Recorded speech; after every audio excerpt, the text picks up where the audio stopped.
The dust motes danced in the slivers of late afternoon sun, each one a tiny, indifferent star in the universe of Leo's cluttered front yard.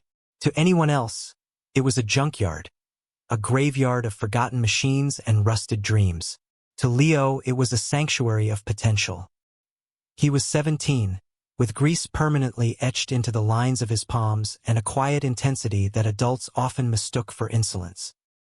He hunched over the skeletal frame of a lawnmower, his brow furrowed in concentration, coaxing life back into its seized piston. The world beyond the overgrown hedge ceased to exist. There was only the smell of oil, the satisfying scrape of a wrench on steel, and the rhythmic rasp of his own breathing. This fragile peace was shattered by the crunch of expensive tires on the gravel shoulder of the road. A long, black sedan, polished to a mirror shine, glided to a halt. The driver's side window purred down, revealing the florid face of Mr. Markham, the man who owned this small patch of dirt and the crumbling house that sat upon it. Markham's smile was a thin, predatory slash in his fleshy face. He didn't get out of the car. He didn't need to. His voice, slick with condescension, carried easily across the dying lawn. "Still playing with your garbage, Leo?" he called out, his tone dripping with a feigned, paternal disappointment that was far more insulting than outright anger. "I would have thought a young man with your challenges would be trying to find actual work." Leo didn't look up. He continued to meticulously clean the carburetor, his knuckles white as he gripped the tool. Acknowledging the man would be like offering a vein to a vampire. Silence was his only armor. This, of course, only served to infuriate Markham further. "Look at me when I'm talking to you, boy," he snapped, his voice losing its silken edge and hardening into jagged flint. "This property is an eyesore, a blight on the neighborhood. I get calls, complaints. People don't want to see this squalor." He gestured vaguely at the yard, at the house with its peeling paint and sagging porch, at Leo himself, a boy in a threadbare t-shirt and oil-stained jeans. From inside the house, a curtain twitched. Leo knew his mother was watching, her frail form silhouetted against the dim light of the living room. Her illness had stolen her strength, her job, and now, it seemed, her dignity was next on the list. The thought of her hearing this, of her feeling this shame, was a hot poker against his ribs. He slowly, deliberately, placed his wrench on a greasy rag and rose to his feet. He wasn't tall, but he stood with the unbending straightness of a steel rod. He met Markham's gaze, his own eyes a flat, unreadable gray. "We're doing our best, Mr. Markham," he said, his voice low and even, betraying none of the fury coiling in his stomach. Markham laughed, a short, barking sound devoid of humor. "Your best?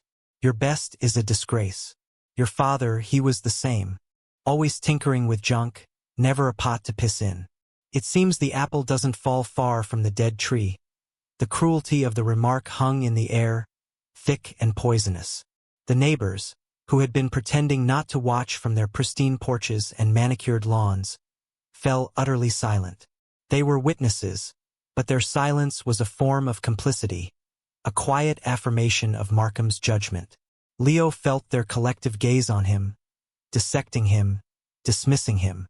He was the neighborhood problem, the visible evidence of poverty they wished would just disappear. In that moment, surrounded by his father's ghosts and the town's silent contempt, Leo felt profoundly, utterly alone. The humiliation was a physical weight, pressing down on his shoulders, trying to force him to his knees. But he did not bend. He just stood there, a solitary, greasy sentinel guarding the ruins of his life. Markham let the insult linger, savoring the palpable discomfort that radiated from the small, dilapidated house.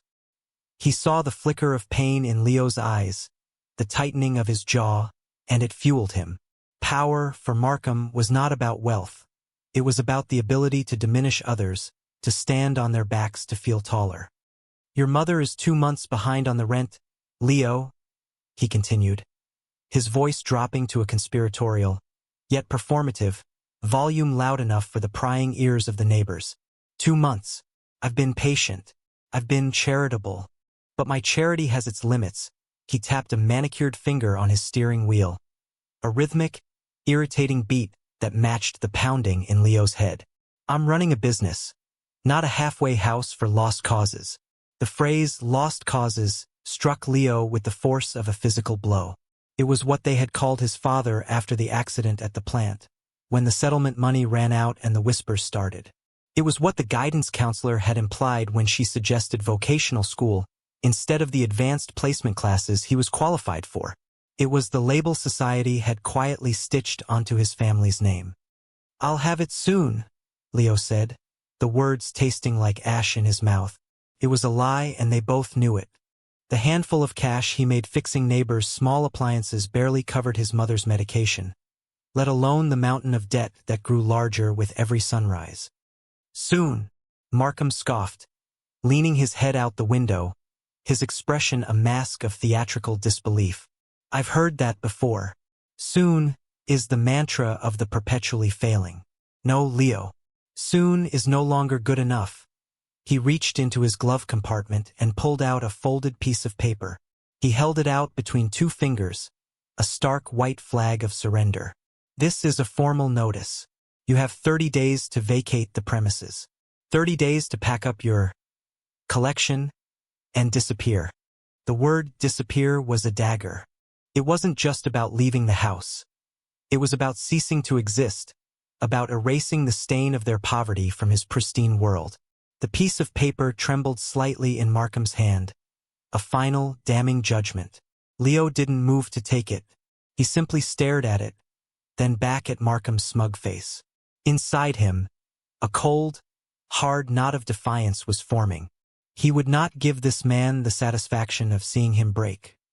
"You can leave it in the mailbox," Leo said, his voice dangerously quiet. This calm refusal to play his part, to crumble or beg, was the ultimate offense to Markham. His face contorted in a sneer. "You think you have a choice? You think you have any power here? You're nothing. A greasy kid in a junk pile just like your old man. You'll end up the same way. Broken, forgotten, with nothing to your name but a box of rusty tools." The attack on his father was the one thing Leo could not armor himself against. A wave of heat washed over him, and for a terrifying second, he imagined lunging at the car, at the smirking face, and wiping that look of contempt away with his bare, grease-stained hands. But then he saw his mother's face again in his mind's eye, her features drawn with worry and fear. For her, he had to endure. He had to be stronger than this man's hate. He clenched his fists at his sides, the nails digging into his calloused skin, and held the man's gaze with a silent, searing intensity. He would not be broken. He would not be his father's tragic ending. He would be his legacy of quiet strength. Markham, seeing he could extract no further satisfaction, disgustedly tossed the eviction notice onto the ground. It fluttered in the dirt near Leo's feet. 30 days, he spat, and with a roar of its powerful engine, the black sedan sped away, leaving behind a cloud of dust and the suffocating weight of its verdict. Leo stood motionless until the sound of the engine had completely faded. He bent down, picked up the notice, and folded it carefully, the crisp paper a stark contrast to his dirty fingers. He didn't read it. He didn't need to. The words were already burned into his mind. He turned and walked not toward the house, but toward the garage at the back of the property. It was less a building and more a collection of weathered planks and corrugated tin held together by hope and stubborn nails. But inside it was his cathedral. The air was thick with the familiar, comforting scent of motor oil, gasoline, and old steel. Sunlight streamed through a grimy window, illuminating the space in a hazy, reverent glow. His father's tools hung in neat, orderly rows on a pegboard wall, each wrench, each socket, each screwdriver in its designated place.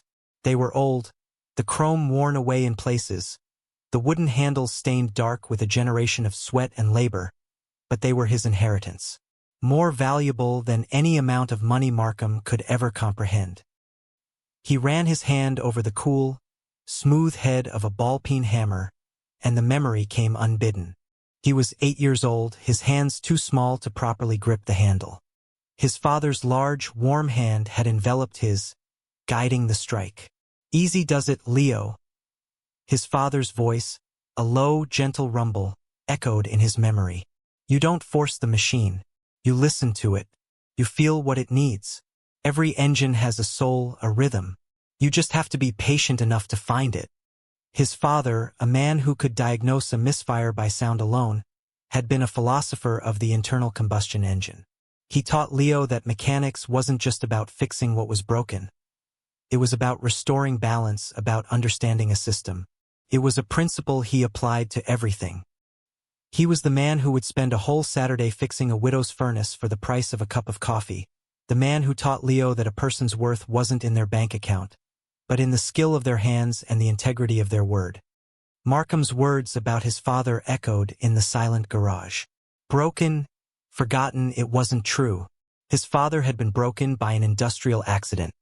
A faulty safety harness that the company's lawyers had successfully argued was user error, but he had never been broken in spirit. He had fought, not with anger, but with a quiet, relentless dignity, trying to provide for his family from his wheelchair, fixing toasters and blenders until his hands grew too weak. He wasn't forgotten. Not by Leo. Every bolt he tightened, every engine he brought back to life, was a testament to the man who had taught him. This garage was not a tomb. It was a living memorial. Leo looked at the eviction notice in his hand. 30 days. His mother's prescriptions were due at the end of the week. The cost was astronomical, a cruel joke played by the healthcare system on those who could least afford it. The anxiety was a physical thing, a tight band constricting his chest. He had to make money, more than the few dollars he earned from the neighbors. He had to do something drastic. The notice wasn't just a piece of paper. It was a ticking clock, counting down the seconds to the end of their world. He placed the notice on his father's workbench, next to a half-disassembled carburetor, a white surrender flag in his sanctuary of resilience. The weight of it all, his mother's health, his father's memory, Markham's cruelty, settled upon him. But as he picked up a wrench, the familiar weight in his hand was a comfort, a connection to the one man who had believed in him. He would not fail. He couldn't. The eviction notice sat on the workbench like a coiled snake. Its presence poisoned the air in the garage, turning Leo's sanctuary into a cell. Every tick of the old wall clock was a hammer blow, chipping away at the 30 days he had left. The pressure mounted, becoming a physical ache behind his eyes. Sleep offered little escape. His dreams filled with the image of Markham's sneering face and his mother's worried eyes. He began to work with a frantic, desperate energy, taking on any job, no matter how small. He fixed a squeaky bicycle chain for $1, rewired a faulty lamp for $5, and spent an entire afternoon wrestling with a neighbor's stubborn lawnmower, only to be handed a crumpled $10 bill and a condescending, "Hope that helps you out, kid." He swallowed his pride and walked to Miller's Auto, the only professional garage in town. The owner, a friend of Markham's, was a burly man with a perpetual scowl. He was polishing the chrome bumper of a vintage car when Leo approached, his shadow falling over the gleaming metal. Miller looked up, his eyes traveling from Leo's worn-out boots to his grease-stained shirt, and his lip curled in disdain. "What do you want?" he grunted, not bothering to stop his work. "I'm looking for work," Leo said, his voice steady despite the tremor in his hands. "I'm good with engines. I can sweep floors, change oil, anything you need." Miller let out a short, harsh laugh. "You, kid, I run a professional business here. My customers expect clean work, not some backyard grease monkey smudging up their paint jobs. Go on, get out of here. I'm not running a charity." The rejection was sharp and public. A couple of mechanics leaning against a toolbox snickered. Leo's face burned, but he simply nodded and turned away, the laughter following him out into the street. The town was small, and its judgments were swift and absolute. He was branded. The silent consensus of the community was clear. He and his mother were a problem to be managed, not people to be helped. A few days later, the final humiliation arrived. A large, garish for rent sign was hammered into their front lawn by one of Markham's employees. It was a declaration of his victory, planted weeks before they were legally required to leave. It stood there, a tombstone for their life in that house, for all the neighbors to see. Every car that slowed down to look was another twist of the knife. His mother stopped sitting by the front window. The stress was taking its toll on her. Her cough grew worse, and the pallor of her skin became more pronounced. The weight of her silent suffering was heavier than any eviction notice. Leo felt as if he were drowning, the world's indifference, the water filling his lungs, the seconds ticking by like merciless waves pulling him under. The sky that evening was a bruised purple, heavy with the threat of a storm. The air was thick and humid, charged with an unspoken tension that mirrored the turmoil inside Leo. He was in the yard, trying to pack his father's tools, his movements slow and leaden. Each tool he wrapped in an old rag felt like a piece of his own history being put into storage. It was then that he heard it, a sound that cut through the oppressive quiet. It was the deep, throaty cough of a large V-twin engine, followed by a series of sputters, a loud bang, and then a sudden ringing silence. Leo looked up. Parked directly in front of his house, under the baleful glare of the lone street lamp, was a motorcycle. It was a beast of a machine, a Harley-Davidson, long and low and black as midnight, and astride it sat a man who seemed carved from the same intimidating mold. He was huge, a mountain of leather and denim, with a long graying beard and a face that looked like a roadmap of 1,000 hard miles. On the back of his leather vest was a patch that made a knot of ice form in Leo's stomach, the iconic Death's Head emblem of the Hells Angels.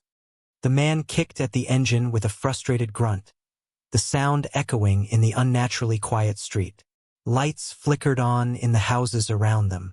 Curtains were drawn back by invisible hands. The neighbors were watching, their usual passive judgment now sharpened with a new, fearful curiosity. They saw a dangerous outsider and the town's resident outcast, a perfect storm of trouble waiting to happen. The biker dismounted, his heavy boots hitting the pavement with a thud. He stalked around the bike, muttering curses under his breath. He was stranded, and his frustration was rolling off him in palpable waves. Something in Leo shifted.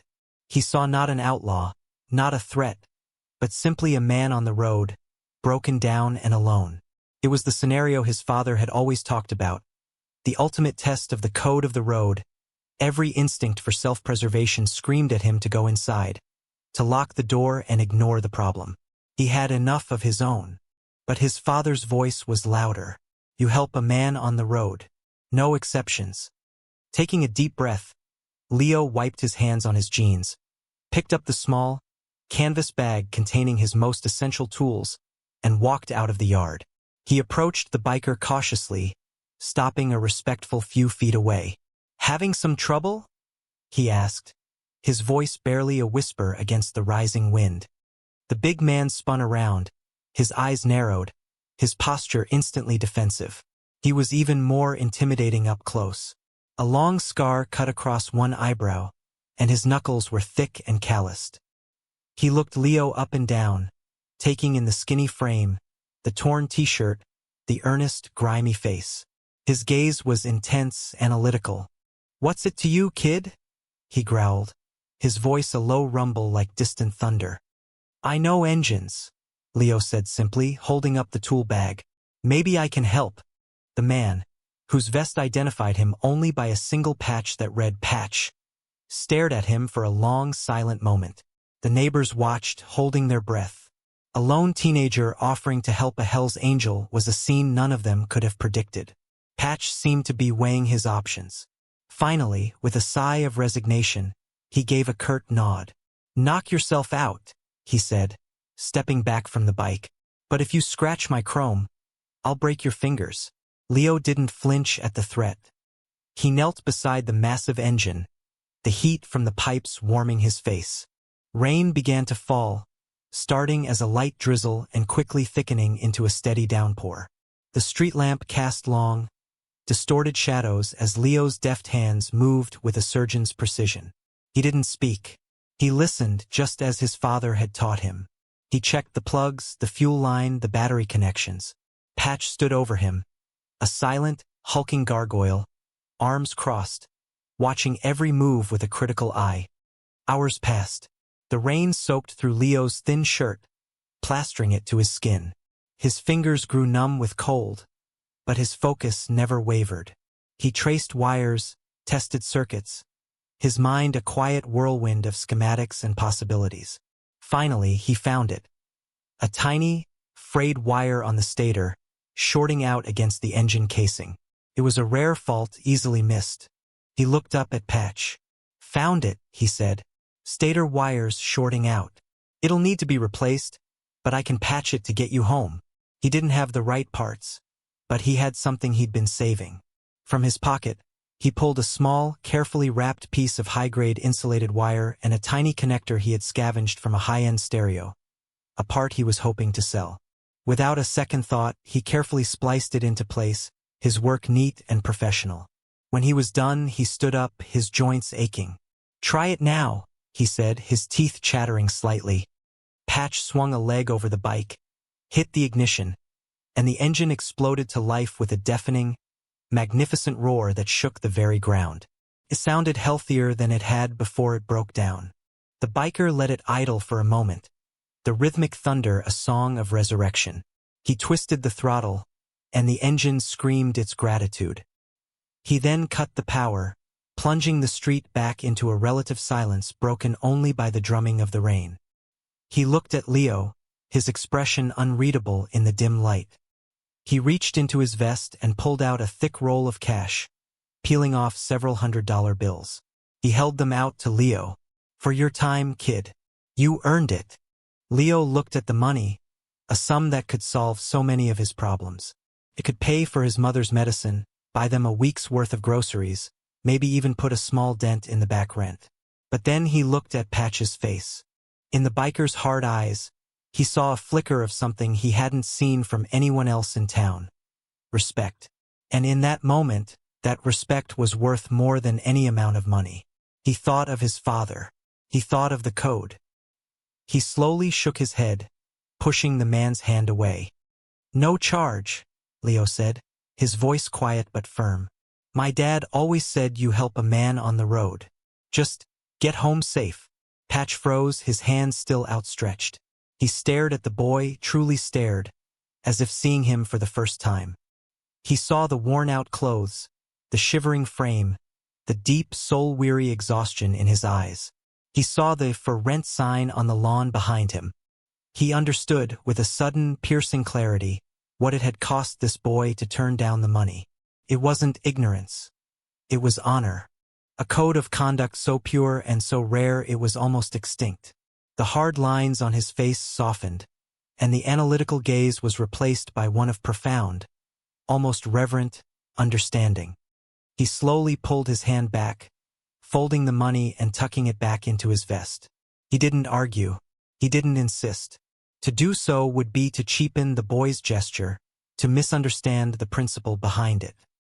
He simply held Leo's gaze for a long moment, a silent communication passing between them that was more eloquent than any words. Finally, he nodded, a single, heavy gesture freighted with meaning. "Respect," he rumbled, the word carrying the weight of a solemn vow. "You earned it, kid." He swung his leg back over the bike, fired up the engine one more time, and with a final, lingering look at the skinny, rain-soaked teenager, he rumbled off into the stormy night. The red taillight disappeared around the corner, leaving Leo alone in the downpour. The neighbors who had witnessed the entire exchange from the dry comfort of their homes were utterly baffled. They had seen the wad of cash. They had seen the boy refuse it. It made no sense in their transactional world. They had expected a fight, a police call, or at the very least, a simple business deal. They had not expected to witness an act of quiet, inexplicable dignity. As they let their curtains fall, a seed of doubt was planted. The whispers began, quiet at first, but persistent. Maybe the greasy kid from the dilapidated house wasn't a lost cause after all. Maybe, just maybe, they had judged him all wrong. The next morning, the sun broke through the clouds with a pale, watery light, washing the world clean after the night's storm. The air was crisp, and the "For Rent" sign on the lawn seemed to mock Leo with its cheerful, unyielding presence. The day of the eviction felt terrifyingly close. Sleep had been a fitful affair, and Leo awoke with the familiar, leaden weight of anxiety in his chest. He was drinking a cup of instant coffee on the porch steps when the black sedan reappeared at the end of the street. Markham had arrived, and he wasn't alone. A county sheriff's car pulled in behind him, its official insignia gleaming in the morning sun. A deputy, a young man with a stern expression, got out and stood beside Markham. This was it. It was a show of force, a final act of humiliation designed to broadcast Leo's failure to the entire neighborhood. Markham wore a triumphant smirk as he strode across the damp lawn, the deputy following a few paces behind.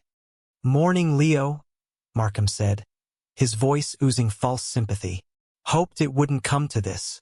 But rules are rules." He gestured for the deputy to post a final, official notice on the door. Leo didn't respond. He just watched them, his heart a cold, heavy stone in his chest. His mother was inside, hopefully still asleep, shielded from this final indignity. He felt a surge of protective fury, but he knew any resistance was futile. He could only stand and bear witness to the dismantling of his world. And then he heard it. It started as a low, almost imperceptible tremor in the distance, a vibration he felt more in the soles of his feet than in his ears. It grew steadily, a deep, guttural hum that seemed to be coming from everywhere at once. The deputy paused, his hand halfway to the door, and cocked his head. Markham frowned, annoyed by the interruption. The hum grew into a rumble, then a roar, a rolling wave of thunder that wasn't from the sky. A single motorcycle, a massive Harley, turned onto their quiet residential street. Then another, and another. They came in a seemingly endless procession, a river of chrome and black leather flowing into the neighborhood. They moved with a disciplined, almost military precision, filling the road from curb to curb. The roar of their engines was deafening, a physical force that vibrated through the air, rattling windows and setting off a car alarm down the block.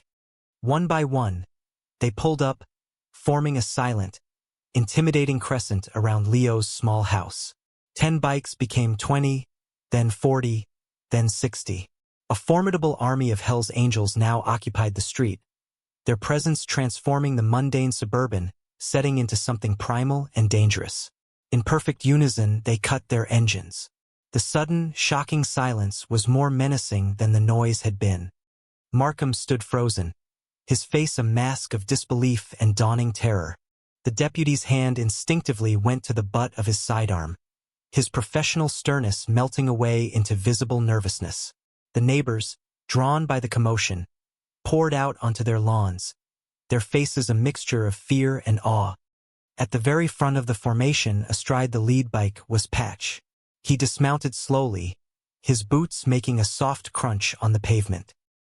He removed his sunglasses, and his gaze swept over the scene. Markham, the deputy, the gawking neighbors, before finally settling on Leo. There was no menace in his eyes, only a calm, unyielding resolve. The rest of the bikers dismounted with him, a silent, leather-clad legion standing at attention. They didn't speak. They didn't have to. Their collective presence was a statement more powerful than any threat. Patch walked forward, his heavy boots eating up the distance across the lawn. He didn't stop at Markham or the deputy. He walked right past them, as if they were insignificant statues, and stopped directly in front of Leo on the porch steps. For a moment, the two of them just looked at each other. The giant, grizzled biker and the skinny 17-year-old kid. Then, a slow, genuine smile spread across Patch's weathered face. "Morning, kid," he said, his voice a low gravel that still managed to carry in the charged silence. "Looks like you've got some pests." The truth, when it came, was not delivered as an accusation or a threat, but as a story. Patch turned away from Leo, his back now to the house, and faced the assembled audience of stunned neighbors, the pale-faced landlord, and the nervous deputy. He stood there, a formidable figure, and the entire street seemed to hold its breath, waiting for him to speak. His voice, when it came, was not a shout, but a low, powerful baritone that commanded absolute attention. "Last night," he began, his gaze sweeping across the crowd, "I was stranded. Right here.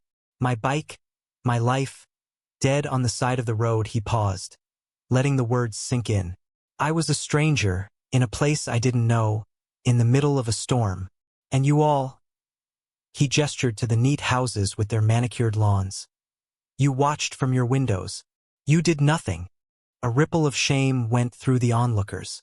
They averted their eyes, suddenly finding the cracks in the sidewalk fascinating. "But this boy," Patch said, turning and pointing a thick, leather-gloved finger at Leo, who stood silently on the porch. "This boy came out, with his tools and his knowledge. He didn't ask who I was. He didn't ask what I was doing here. He just saw a man in need of help." He described the hours Leo spent in the pouring rain, the skill and patience with which he diagnosed a problem that would have stumped most professional mechanics. He told them about the rare part Leo had used from his own meager stash. "When I was done," Patch continued, his voice dropping slightly, becoming more intense, "I tried to pay him. I offered him more money than he's probably seen in a year." He looked directly at Markham, a flicker of contempt in his eyes. "He needed it. I could see that. This sign," he gestured to the "For Rent" stake, "tells me he needed it bad. But he refused," Patch said, his voice ringing with a deep, resonant respect. "He turned it down. He looked me in the eye and said, 'My dad always said you help a man on the road.' He didn't want a reward. He just wanted to honor his father. He honored the code." Patch turned his gaze back to the crowd. "That is a man's honor. Something you can't buy. Something you can't evict. Something this boy has more of in his little finger than most people I've ever met." Just then, another biker, older and even more imposing than Patch, stepped forward. A patch on his vest read, "President." He stood beside Patch, his presence adding another layer of gravity to the proceedings. "What you don't know," the president said, his voice like rocks grinding together, "is that Patch here is not just any member. He's a founder, a legend. He was on his way to an emergency meeting, one that affected every single one of us." He swept his arm out, indicating the 60 bikers standing silently behind him. "If he hadn't made that meeting, things would have been difficult. This kid didn't just fix a bike. He helped our entire brotherhood. And he did it for nothing but the principle of the thing." The revelation hung in the air, stunning the crowd into a deeper silence. This wasn't just about a broken-down motorcycle anymore. Leo's small, selfless act had sent ripples out into a world they couldn't possibly comprehend. A world of codes and loyalties that made their neighborhood squabbles seem petty and insignificant. The truth was laid bare. Leo wasn't a nuisance. He was a hero in a story they hadn't even known was being written. The bikers' retribution was not one of violence, but of overwhelming, crushing competence. It was a demonstration of power so complete that it made Markham's petty tyranny look pathetic. As the president finished speaking, 2 large panel trucks, which had been waiting discreetly at the end of the street, rumbled forward and parked behind the line of motorcycles.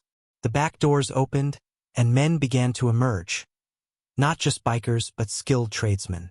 Carpenters with tool belts, electricians with spools of wire, painters with ladders and cans.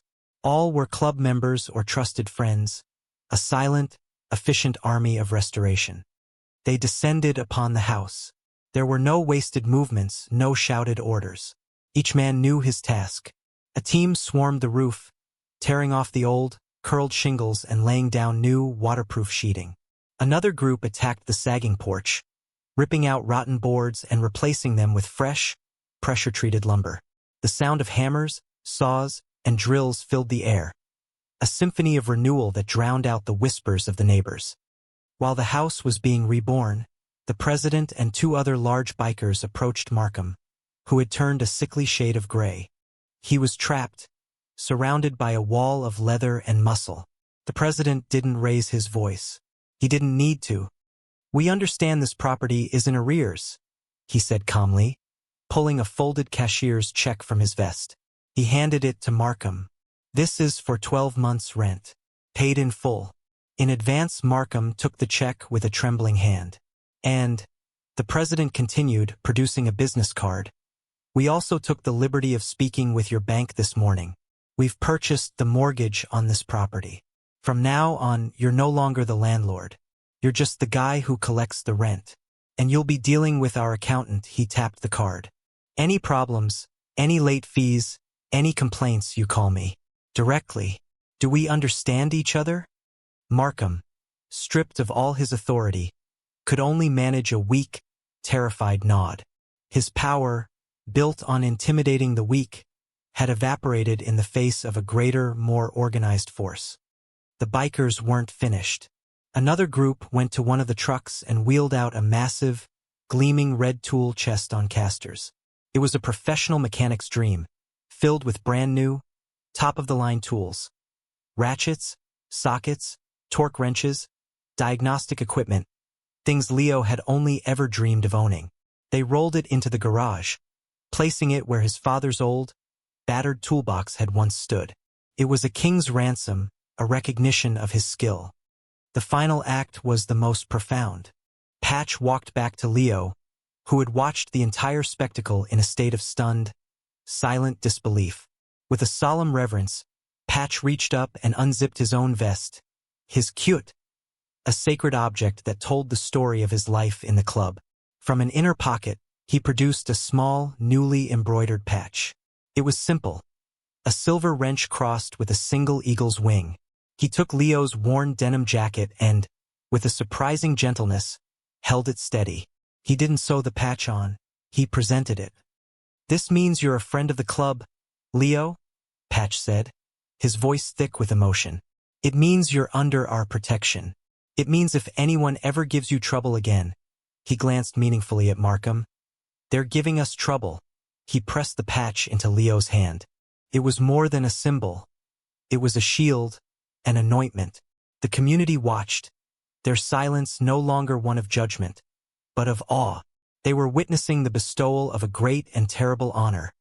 A quiet boy from a broken home being welcomed into the heart of the most formidable brotherhood in the state. By sunset, the transformation was complete. The house no longer sagged with despair but stood proud and renewed. A new roof gleamed, the porch was solid and safe, and a fresh coat of clean, white paint covered the peeling shame of years of neglect. The lawn had been mowed, the hedges trimmed. The for rent sign was gone, tossed into a dumpster like the trash it was. The house looked cared for, loved. It looked like a home. From the front window, Leo's mother watched, her hand pressed to her mouth. Tears streamed down her face, but for the first time in years, they were tears of relief, not sorrow. The suffocating weight of fear and uncertainty had been lifted from her shoulders by this strange, thundering tribe of guardian angels.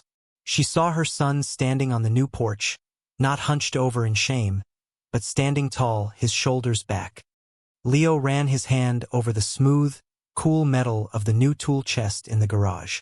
Inside, the tools lay nestled in foam, a silent promise of a future he had not dared to imagine just 24 hours earlier. In his other hand, he clutched the small, embroidered patch, a friend of the club, under their protection. He felt a sense of belonging so profound it almost brought him to his knees. He was no longer the town's outcast, the forgotten son of a forgotten man. He was someone. He had been seen. Outside, the bikers were mounting their motorcycles. The work was done. There were no lengthy goodbyes, no grand speeches. Their actions had said everything that needed to be said. A few of the men walked by, giving Leo a gruff pat on the shoulder or a nod of deep respect. The president caught his eye and gave him a single, firm nod that conveyed a world of meaning. Patch was the last to leave. He walked up the new porch steps and stood before Leo. He didn't say anything for a long moment, simply placed a heavy, paternal hand on Leo's shoulder. The look that passed between them was one of pure, unadulterated respect. A bond forged in the rain, over a broken engine, cemented by an act of selfless honor. "You're a good man, Leo," Patch said, his voice a low rumble. Just like your father, he squeezed Leo's shoulder once. then turned and walked back to his bike. He swung his leg over the saddle, and the setting sun glinted off the polished chrome. He looked back at Leo one last time, then fired up the engine. It was a signal. In a deafening, earth-shaking chorus, 60 V-twin engines roared to life in perfect unison. It was not a sound of menace or aggression, but a salute, a triumphant, thunderous anthem of respect and loyalty. With a final wave from Patch, the entire column of motorcycles pulled away, their engines a receding storm of sound, leaving behind a quiet street, a transformed home, and a young man whose life had been irrevocably changed. Leo stood alone on his porch, the silence of the evening punctuated only by the distant, fading thunder of the motorcycles. That sound, once a harbinger of fear to the neighborhood, was now a promise. It was the sound of brotherhood, of protection, of a debt of honor repaid in full. He looked at the patch in his hand, then at the house, his home, now a fortress of dignity. He was no longer just the greasy kid in the junk pile. He was Leo, the boy who had earned the respect of legends, a quiet sentinel now guarding not ruins, but a future.